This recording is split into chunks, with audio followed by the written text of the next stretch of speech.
students, welcome to Mathematical Minds. Today we will do exercise 12.3 class 10 question number 12. The question is, in the figure OACB is a quadrant of a circle with center O and radius 3.5 centimeter. If OD is equal to 2 centimeter, find the area of the first part is quadrant OACB and the second part is shaded region. देखो student, हमें यहाँ पर एक figure given है और उसके अंदर हमें सर्कल का एक क्वाड्रेंट गिवन है। देखो OACB is the quadrant of a circle, और सर्कल के अंदर ये एंगल कितने का होता है भाई, हमें पता होना चाहिए 90 डिग्री का। Okay, in square every angle is 90 degree. तो देखो भाई, ये हमारा कोई भी सर्कल का क्वाड्रेंट है। अगर सर्कल का क्वाड्रेंट है, सर्कल हमेशा कितने क्वाड्रेंट में डिवाइड होता है भाई, 4 क्वाड्रेंट में, और 4 क्वाड्रेंट में ये हमारा एवरी एंगल क्या होता है, 90 डिग्री का। ठीक है ना। और रेडियस गिवन है, means OB and OA।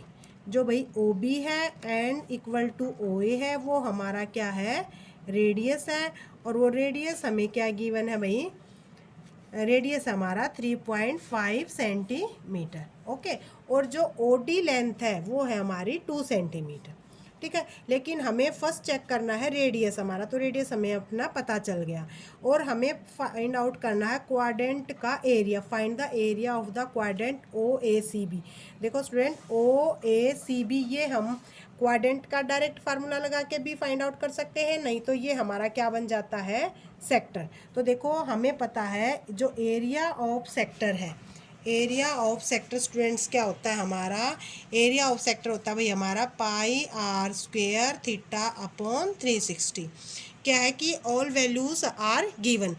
Now we put value, pi की वैल्यू वही क्या हो जाएगी हमारी 22/7 and r² means 3.5 multiply 3.5 and भाई नेक्स्ट आ जाता हमारा theta 90 degree and divided by 360।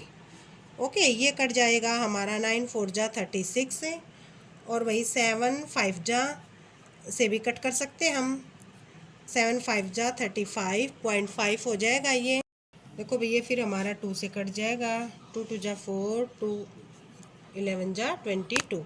अब हम देखो नेक्स्ट कैलकुलेशन हम क्या करेंगे, क्योंकि हमारे 2 पॉइंट्स हैं तो पॉइंट्स को हम क्या कर देंगे भाई, रिमूव। इस पॉइंट्स को रिमूव करने के बाद हम 10 से डिवाइड कर लेते हैं। और जो हमारा, आप ये वाली कैलकुलेशन यहाँ भी कर सकते हो, पॉइंट को इधर भी रिमूव कर सकते हो ताकि इजी कैलकुलेशन हो जाए हमारी। अब पॉइंट को ये भी हमने रिमूव कर दिया, और नेक्स्ट भाई हमारा क्या बचा है, यहाँ पे नीचे 2 है। ओके, तो 5 2 जा 10, अब 5 से कट जाएगा, 5 7 जा 35 एंड 5 2 जा 10 मीन्स 11 7 जा 77 बाई 2 2 जा 4 2 जा 8 सेंटीमीटर स्क्वेयर। ये क्या आ जाता है हमारा एरिया ऑफ सेक्टर। देखो स्टूडेंट, आप यहाँ पर क्या यूज कर सकते हो, एरिया ऑफ क्वाड्रेंट का डायरेक्ट फार्मूला भी लगा सकते हो, कि मीन्स ये 1 पार्ट है तो एरिया है जो सर्कल का πr² को हम 1/4 से डिवाइड करके भी निकाल सकते हैं। अदरवाइज जैसे कि हमारी एक्सरसाइज में हमारा सेक्टर का फार्मूला लगाने के बाद हमने इसको सोल्व किया है, तो ऐसे ही भी हम इसको सोल्व कर सकते हैं। तो क्वाड्रेंट का जो एरिया था, मीन्स जो हमारा फर्स्ट पार्ट था भाई, वो यहाँ पर हमारा फर्स्ट पार्ट क्या हो जाता है, कंप्लीट। ओके, अब हमें निकालना है शेडेड रीजन का। देखो शेडेड रीजन हमारा क्या हो जाता है स्टूडेंट, ये हो जाता है हमारा माइनर सेगमेंट। ठीक है ना, ये हो जाता है हमारा माइनर सेगमेंट। तो इसके लिए पहले हमें इस ट्रायंगल का एरिया फाइंड आउट करना पड़ेगा, क्योंकि अगर हम कंप्लीट सेक्टर में से ट्रायंगल का एरिया कट कर देते हैं, देखो अगर हम इसको रिमूव कर देते हैं तो हमारा शेडेड जो एरिया है, उसका पोर्शन है जो उसका एरिया आ जाएगा। ठीक है ना। तो अब हम यहाँ से क्या करेंगे, एरिया ऑफ ट्रायंगल निकालेंगे, एरिया ऑफ ट्रायंगल OBD। तो इसका क्या हो जाएगा भाई, हाफ बेस इनटू हाइट। देखो बेस भी गिवन है, हाइट भी गिवन है, तो हाफ बेस क्या है भाई हमारा 3.5, हम 5 को पॉइंट को यहाँ पे भी क्या कर देंगे, रिमूव कर देते हैं। एंड हाइट क्या है भाई हमारी 2। ठीक है ना, पॉइंट को रिमूव कर दिया भाई हमने, 10 लगा दिया, और ये हमारी 2 हाइट है। ठीक है ना, 2 से 2 कटे, अब 5 2 जा 10, 5 7 जा 35। तो ये हमारा आ जाएगा, ठीक है ना भाई, ये वाला 10 आएगा, सॉरी यहाँ पे हमने ये 10 यहाँ पे यूज़ कर लिया है। तो ये क्या आ जाएगा हमारा 7/2, ठीक है ना, 7/2, क्योंकि ये वाला 2 तो इससे कट हो गया, तो ये आ जाएगा हमारा 7/2 सेंटीमीटर स्क्वेयर, क्योंकि 1/2 ये है भाई हमारी बेस 3.5, तो पॉइंट हटाने के बाद हमने 10 लगा दिया, और 2 क्या है हमारी हाइट, तो 5 से ये हमने कट कर दिया, 5 2 जा 10, 5 7 जा 35, और 2 से हमारा ये 2 कट हो गया, तो 7/2 सेंटीमीटर हमारा एरिया ऑफ ट्राइंगल आ गया।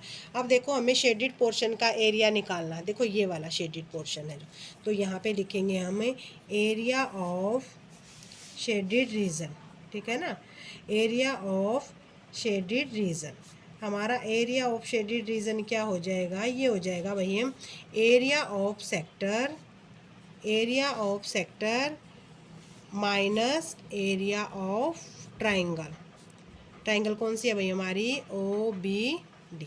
अब देखो दोनों जो एरिया है वो हमने ऑलरेडी कैलकुलेट कर लिए हैं, ये है हमारा भाई एरिया ऑफ सेक्टर आ जाता है हमारा 77/8 and area of triangle is equal to 7/2, ठीक है ना भाई। तो हम क्या करेंगे, इसका ले लेते हैं स्टूडेंट हम एलसीएम, 8 77 2 4 जा और 4 7 जा 28, तो यहाँ पर आ जाता भाई हमारा 49/8 सेंटीमीटर स्क्वेयर। तो भाई रिक्वायर्ड जो एरिया है हमारा, ठीक है ना, जो रिक्वायर्ड एरिया है वो क्या आ जाएगा भाई हमारा, required area will be 49.8 centimetre square. Okay students, तो आप ध्यान देना, यहाँ पर मैंने एक फॉर्मूला आपको और बताया है कि आप 1 क्वाड्रेंट का भी निकाल सकते हो, और 1 क्वाड्रेंट का क्या बताया मैंने कि आप सर्कल के एरिया को 4 से डिवाइड कर सकते हो, क्योंकि जो सर्कल है वो 4 इक्वल क्वाड्रेंट के अंदर डिवाइड होता है। अदरवाइज़ आप ये वाला मेथड भी ईजिली यूज़ कर सकते हो। ओके, अगर आपको कोई भी प्रॉब्लम लगे तो भाई कमेंट में बताना, और हमारी वीडियो को ज़्यादा से ज़्यादा शेयर करना, चैनल को लाइक करना, सब्सक्राइब करना। Thank you.